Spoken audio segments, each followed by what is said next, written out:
Manjeet gets a 5% increase in his sale amount in the first year and a 25% increase in the second year. And with that, his present sale is 159,600. What was his sale 2 years ago?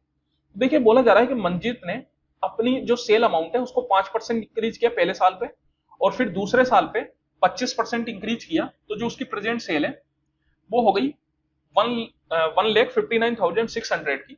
तो पूछा जा रहा है कि 2 साल पहले उसकी cell कितनी रही होगी। तो यहां पर मैं बोल सकता हूं कि 2 साल पहले की सेल को अगर मैं एक्स मान लूं, तो सबसे पहले तो एक्स पर 5% का इंक्रीज हुआ, तो 5% का इंक्रीज होने का मतलब है कि 105%, और फिर इस पूरी वैल्यू पर 25% का इंक्रीज हुआ। देखिए जब कभी भी अपन सेकेंड ईयर में इंक्रीज करते हैं तो वो फर्स्ट ईयर में इंक्रीज होने के बाद जो वैल्यू निकल के आई उस पूरे पे इंक्रीज करते हैं। तो अगर आप यहाँ पे सीधा 5 + 25 करके 30% का इंक्रीज कर दे रहे हैं तो वो सरासर गलत है। क्यों गलत है? क्योंकि ये 30% जो आप करेंगे वो एक्स पर करेंगे, बट असलियत में क्या हो रहा है, ये जो 25% का इंक्रीज है ये पहले साल के बाद इंक्रीज होकर जो वैल्यू आई उस पूरे पे इंक्रीज हो रहा है। तो यहां पर आप बोल सकते हो कि यहां पर आपने 25% का इंक्रीज किया, मतलब ये पूरा बन गया 125%। और ये जो पूरी सेल है यही आपको दे रखी है 1,59,600 की।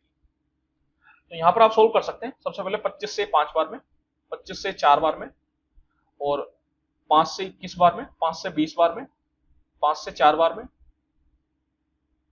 देखिए 21 से ये कैंसिल आउट हो जाएगा अपने पास, तो 21 का ये 7 बार में चला जाएगा 147, 159 माइनस 147 अगर आप करेंगे तो 9 3 12, 12 का मतलब बन गया 126, तो 21 का 6 बार में हो जाता है 126।